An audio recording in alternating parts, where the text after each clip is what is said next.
যে খবরের দিকে নজর রাখবো, রায়দিঘিতে প্রতারণার শিকার তৃণমূলের যুব নেতা। রায়দিঘিতে প্রতারণার শিকার তৃণমূলের যুব নেতা। স্বাস্থ্য দফতরে ভুয়ো নিয়োগপত্র দিয়ে প্রতারণা। 1 লক্ষ টাকা প্রতারণার অভিযোগ তৃণমূল কর্মীর বিরুদ্ধে। 1 লক্ষ টাকা প্রতারণার অভিযোগ তৃণমূল কর্মীর বিরুদ্ধে। রায়দিঘিতে প্রতারণার শিকার তৃণমূল যুব নেতা। স্বাস্থ্য দফতরে ভুয়ো নিয়োগপত্র দিয়ে প্রতারণা। 1 লক্ষ টাকা প্রতারণার অভিযোগ তৃণমূল কর্মীর বিরুদ্ধে।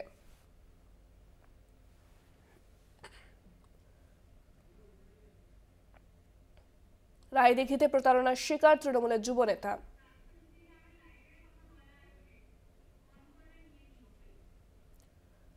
স্বাস্থ্য দফতরে ভুয়ো নিয়োগপত্র দিয়ে প্রতারণা।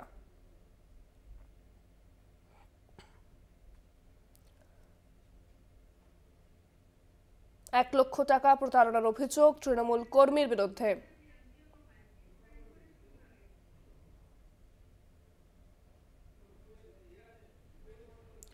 ফোনে রয়েছেন আমাদের প্রতিনিধি কোয়েল মণ্ডল। কোয়েল, কি অভিযোগ রয়েছে ঠিক? একেবারেই দেখো, তোমাকে জানিয়ে রাখবো, একদিকে যখন রাজ্যে চাকরি দুর্নীতির ভুরি ভুরি অভিযোগের উঠেছে এবং এরই মধ্যে কিন্তু সরকারি চাকরির তফসিলে প্রতারণার শিকার হচ্ছে তৃণমূলের যুব নেতা। যেমনটা ঘটনা ঘটেছে এবং যেমনটা খবর রয়েছে, দক্ষিণ চব্বিশ পরগনার রায়দিঘি বিধানসভার পাকুড়তলার বাসিন্দা পৃথ্বীরাজ তাঁতি, বর্তমানে যিনি কৌতলা অঞ্চল যুব তৃণমূল কংগ্রেসের সভাপতি, তার যেমনটা অভিযোগ, গত সেপ্টেম্বর মাসে দলের কর্মসূচিতে গিয়ে আলাপ হয় পাথর প্রতিমা বিধানসভা লক্ষ্মী জনার্দনপুর পঞ্চায়েতের মহেশপুরের বাসিন্দা প্রীতম কলার সঙ্গে। প্রীতম তৃণমূলের অঞ্চল সম্পাদক পদে ছিল বলে অভিযোগকারী যুব তৃণমূল নেতার দাবি। এরপর পৃথ্বীরাজকে স্বাস্থ্য দপ্তরে চাকরি পাইয়ে দেওয়ার টোপ দেয় প্রীতম। 4 লক্ষ টাকায় গ্রুপ ডি পদে চাকরি দেওয়ার জন্য স্ট্যাম্প পেপারে চুক্তি হয়। অগ্রিম 1 লক্ষ টাকা পৃথ্বীরাজের কাছ থেকে নেয় প্রীতম। এরপর কলকাতার নীলরতন সরকারি হাসপাতালে গ্রুপ ডি পদে চাকরির একটি নিয়োগপত্র হাতে পায় অভিযোগকারী পৃথ্বীরাজ। সেই নিয়োগপত্র নিয়ে নীলরতন সরকার হাসপাতালে কাজে যোগ দিতে যখন যায়, তখনই ওই হাসপাতালের সুপার জানিয়ে দেন যে ওই নিয়োগপত্রটি সম্পূর্ণ ভুয়ো। এরপরেই কিন্তু প্রতারণার পর্দা ফাঁস হয়। তারপর থেকে রীতিমতো রাজনৈতিক মহলে জোর জল্পনা শুরু হয়েছে। প্রতারিত নেতা ইতিমধ্যেই কিন্তু কলকাতা পুলিশ এবং সুন্দরবন পুলিশের কাছে লিখিত অভিযোগ দায়ের করেছে। পাশাপাশি দলের উচ্চতর নেতৃত্বদের কাছেও কিন্তু বিষয়টি জানানো হয়েছে।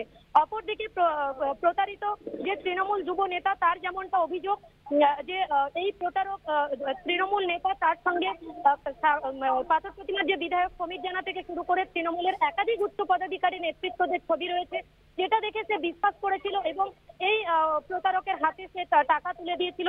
কিন্তু সমস্তটাই এখন ভুয়ো বলে দেখা গিয়েছে। অপরদিকে কিন্তু সমীর জানা, পাথর প্রতিমার বিধায়ক, তিনি যেমনটা দাবি করছেন যে নির্বাচনের যে সমস্ত হচ্ছে প্রোগ্রামগুলো হয় বা প্রচার হয়, সেই সময় অনেকে তার সঙ্গে ছবি তুলে থাকেন এবং এই প্রীতম বলে দলে তাদের কোনো রকম নেতা নেই।